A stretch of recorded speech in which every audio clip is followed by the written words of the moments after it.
Hello everyone, Caren Glasser here, and welcome to this episode of the Passion Point. This is the show where we follow passionistas from around the world who are actually following their passion and making a living doing what they love. And today we have with us the amazing, incredible Sheila Kennedy. She is the confidence coach, and I emphasize the because she is the one you go to. From insecure, divorced, and struggling single mom to best-selling author, speaker, and coach, Sheila impacts entrepreneurs around the globe, and she shares her skills, tools, and strategies that turn confidence into gaining visibility, building meaningful relationships, and taking bigger risks. She has this awesome book out called Choices to Changes, and in that book, she shares her practices of confident entrepreneurs to all of us out there. And so without further ado, Sheila, welcome to the show. Well, thank you, Miss Caren. I appreciate being here. I love spending time with you. Well, we're going to let our viewers know we've had some technology issues. We're finally here. We're finally doing this, and I can't tell you, Sheila, how excited I am that we finally got this going. Me too. Let's just start the show with the definition of passion. Webster's dictionary says that passion is an intense, driving, or overmastering feeling or conviction. What says Sheila? I think it's what gets me out of bed every day. So I look at it as, what do I get excited about when I get out of bed? That's usually something I'm passionate about. And that's a great definition. And for our viewers, that it's as simple as that sometimes. I mean, it's just as simple as that. What are you excited about? What makes you want to just jump out of bed and do it? So let's talk about your story. Let's talk about your journey, how you've gotten to where you are right now, and then we'll get more specific. So sure. You can tell, I was a little girl at 5 years old, and I walked in the snow 10 miles to school. Well, I don't know that I'm going to go back that far. But, I became the confidence coach because I, at one point, did not really have any I was kind of stuck in not having it. And I really know very intimately what life feels like when you don't have confidence.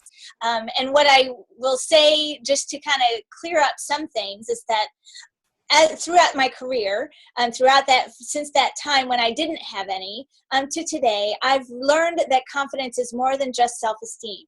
And when I say I didn't have enough confidence, I am talking about I didn't have enough self-esteem. What I have learned over the past 5 or 6 years is that confidence is actually, it comes from the Latin word trust. And it comes from the Latin word confidere, which means to trust. So confidence is really defined as your trusting that you will be supported. And self-esteem is actually the belief that you are worthy of the support. So I have been in both places. So I've had that low self-esteem. I was confident in areas of my life, but not all areas of my life. And I trusted that, things were going to work out professionally and different things like that. It was just, my personal life was a mess. Right. And so I learned how I couldn't handle that. I wanted it to be better. I wanted a better life. I wanted to experience better things. So I learned how to build that self-esteem. And I wrote my first book called You Had It All Along about 2.5 years ago. And that chronicled that process. That the reader will be able to build that self-esteem that they need, that confidence at their core, in order to do all the things they want to do in life. And so that was a thrill. But then I realized that there was a little bit more that I wanted to say, that I had some other things to offer the world. And that showed up as, let's talk to entrepreneurs about being confident in their entrepreneurship. So I had an idea that I was going to write this book, and it was recommended to me by a potential client. She said, I don't need a book on how to build self-esteem. I need a book on how to be a confident entrepreneur. And in my arrogance, I said, well, if you really had done the work in the book that I gave you, you had it all along, then you would show up as a confident entrepreneur. Oh, okay. Yeah. How did that go over? Right. Well, and I learned really quickly that is so not true. That you could have lots of self-esteem and not be a confident entrepreneur because you lack the skills, the strategies, the tips, the tools, all of those things to actually walk out and be confident in your entrepreneurship. So when I was discussing the idea of a book with my brother, he said, Sheila, you can't write that book. And I said, what do you mean I can't write that book? And he said, you're not a confident entrepreneur. I said, of course I am. Right. I'm like, of course I am. I just wrote this bestseller. How could you say that? And he said, you don't make enough money. I said, really? I said, okay, that might be true. I'm not making millions of dollars. I get it. But there's no way I'm not going to not write this book, because I think there's something to this. And so I put my thinking cap on, because when people tell me no, I get into that problem solving mode. And I thought, how can I tell this story without it being my story necessarily?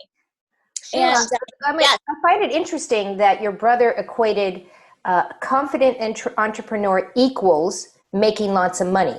Right. That's interesting. Well, and I think that that's a common fallacy. Mm-hmm. That, if you were confident in what you were doing, then you would be attracting all of the right clients and you would be making lots of money. And so therefore, that's the relationship that most people from your mouth, yes, to anyone who's listening up there. Right. So I disagreed, and I thought I certainly live life trusting that I'm going to be supported. All this stuff. So what I thought, though, is that I needed to tell the story through entrepreneurs who had not only exhibited confidence, but also are making lots of money. Right. So what I did is I interviewed 12 global confident entrepreneurs, all people that I've had some kind of interaction with, in some way, shape, or form. And I interviewed them and had them share their best practices with me. I then compiled all of them together and, wrote a book and spotlighting them and spotlighting their practices. After the interviews were finished, I needed to raise money because, again, I wasn't that entrepreneur making millions of dollars. I needed money to publish the book. And so I decided that instead of crowdsourcing or anything like that, I was going to put I was sitting on a gold mine of information. So I wanted to put into practice all of the things that they just shared with me, right? So they're making tons of money. They're doing all of the success, the whole bit. So I'm going to see if it works. So for 60 days, I implemented the practices that they shared with me. Wow, that's awesome. Well, what's really awesome is that after the end of 60 days, I tripled my income. I was attracting my ideal clients, and I was offered speaking engagements for the first time in quite a while. So I was growing financially. I was attracting who I wanted to attract. I was building better relationships, and I was gaining visibility in the marketplace because people that I was not in touch with were now seeking me out to speak at their events. So that happened in 60 days. I was like, okay, rock on, made the money, let's do it. There were things that I was doing on a daily basis that I now call them the daily magnet because they attracted abundance into my life. They kept me on track. I was keeping track of my money. I was doing all these, certain practices, but some of them were time consuming or not time consuming, but they were just, I was busy. I was serving my clients. I was writing a book. I was doing all this stuff. Right. I didn't really want to do all of that every day. But when I stopped doing that every day, I stopped attracting my ideal clients. I stopped having abundance. I stopped having, and everything kind of fell apart. Right. And so I was like, okay, I have a choice. So then I got to a point where I wasn't going to publish the book at all and thought I'm just not the right person to do this. And, okay, I'm done. And then I thought, no, that's not how I want to be defined. Right. And I have something worthy to say. I just proved that this works. People need to hear this. They need to practice this way. So I put into practice again, the daily magnet, the practices that they shared with me, and I published the book. You can now buy it on Amazon. So. Wow. Yeah. What did you find was the sweet spot?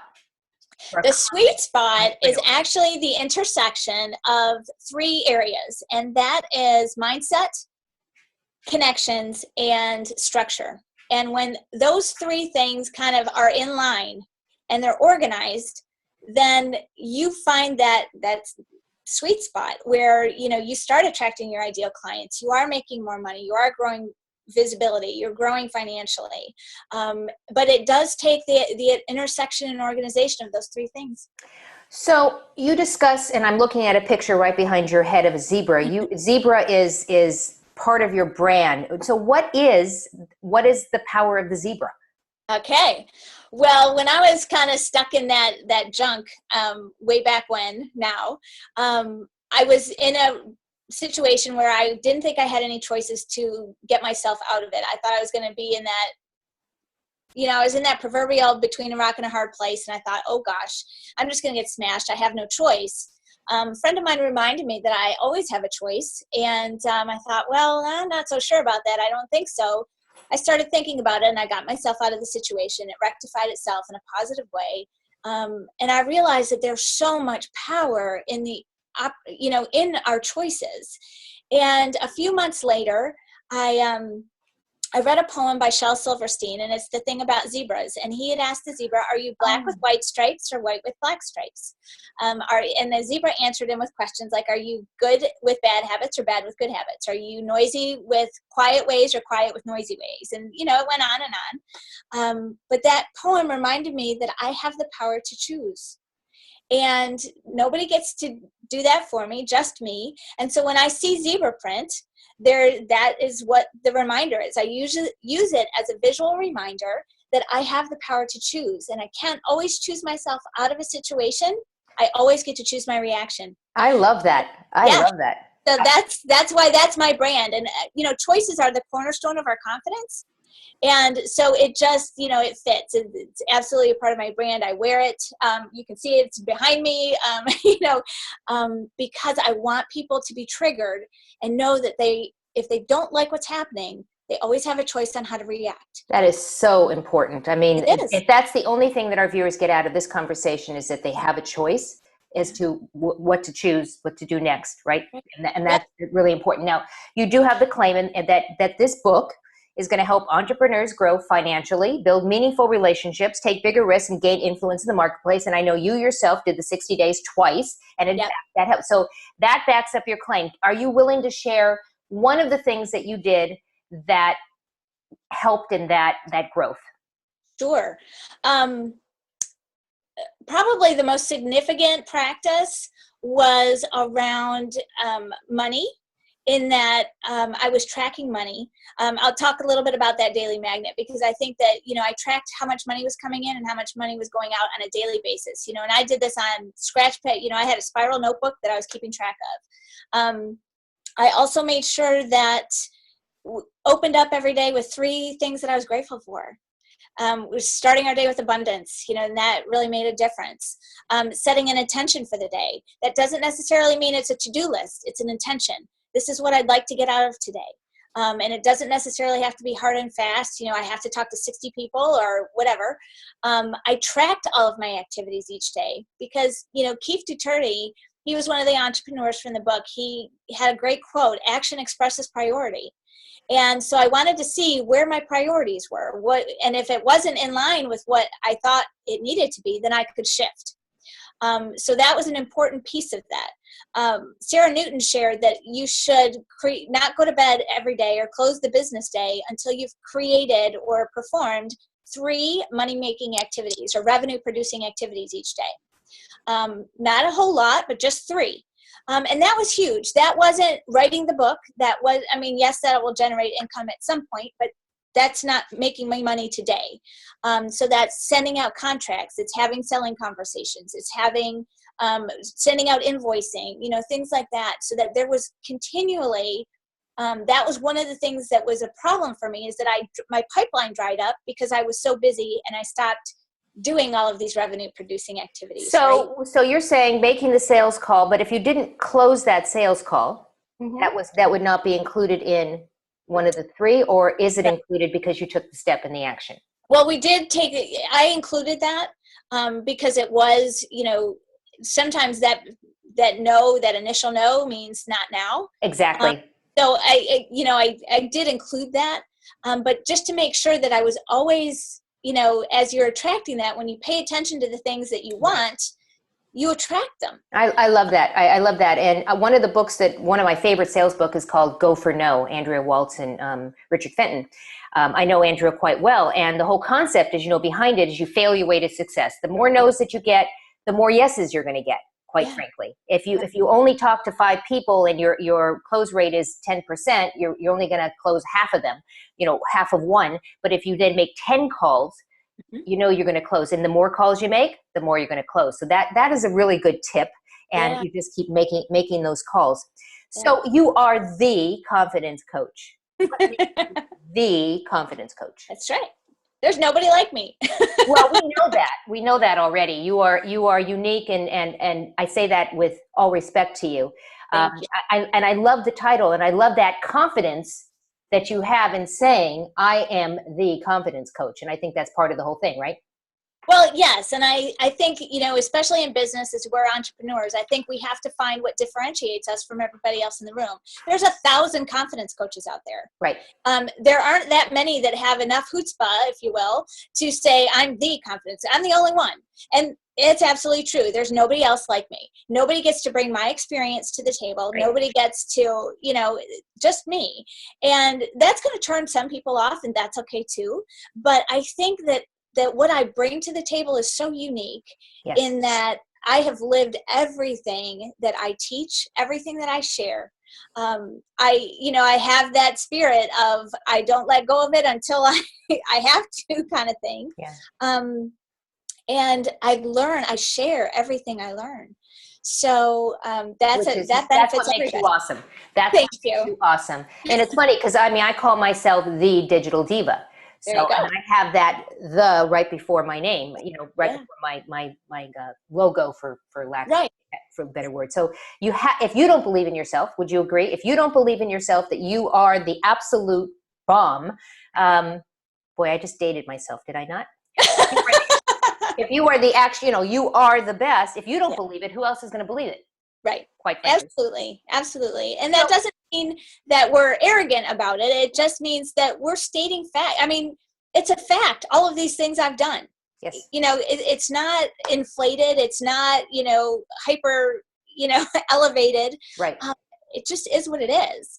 And having that peace around that and being able is very comforting to people looking for help. I agree with you. I so agree with you. What do you tell people when they cross your door or you see them, you meet with them and they say, I don't even know what I'm passionate about. I don't even know what gets me up in the morning. How would you help somebody like that? Well, I think, before I would hand them a book and say, okay, let's figure out what's at the core of who you are. So I would hand them, you had it all along, and say, do this work, do the personal inventory, because that's really hard. But I have to say that I really appreciate what Liz Gilbert, who just wrote Big Magic, I love her message of follow the curiosity. And so I would probably have them choose what they're curious about and see if we could work that, are they curious enough to actually pursue that as something they could monetize or be so passionate about it that they would want to make money doing it. So, a question for you is every passion whatever the word, can you monetize every passion, or are there some passions that just should be left as a passion? You like to do this because it's fun, but you can't make money. And how do you differentiate between those things? Well, I think that there's probably a way to make money on every passion. Because it's usually not just a solo passion. Somewhere out there, somebody is sharing that passion of whatever that thing is. I look at some of these group, fan clubs and groups and things, and I think I didn't even know that thing existed. Right. But there's members and all of that. So there's always a way, I think, to monetize it. But it might be hard. So Trailblaze, I think it's setting up realistic expectations of what your goals are, of what your, vision is for that. And then how do you attract people? And that trailblazing in most cases takes time. And if you don't have the time to put in the education, to build the audience, to build the platform, I think that might not be the best idea for you. Right. No, I agree with that. I agree with that. So I'm all about quotes. I love quotes. Okay. And today's quote is, this is by Aldous Huxley from Brave New World. Mm-hmm. And he wrote, I want to know what passion is. I want to feel it strongly. So that's my quote for the day. Do you have a quote that you live by? Oh, I probably shared it already. I really live by the idea of I have that power to choose, and I remind myself of that all the time. The stuff hits the fan a lot in my life, and I get to choose. And some days I choose to have a pity party. And some days I choose to say, okay, not now, not today. This isn't the end. And I think reminding myself of that constantly is the most empowering thing I know of. Right. Yes. That's powerful what you just said. That's powerful what you just said. So I have a fun question. If you could spread passion dust anywhere in the world, on anyone in the world, who would you spread it on, and what would you hope to accomplish? I would probably want to spread passion dust on those individuals that have a story to tell and are afraid to tell it. That they have something, whether it's an experience in their life, whether it's a lesson they've learned, whether it's, something that can contribute to the world, but they are not sure how to get it out there and how to build a platform to have people listen to them. I would want to sprinkle that on them. I love that. I love that. So do you have a song that you are passionate about? Ooh.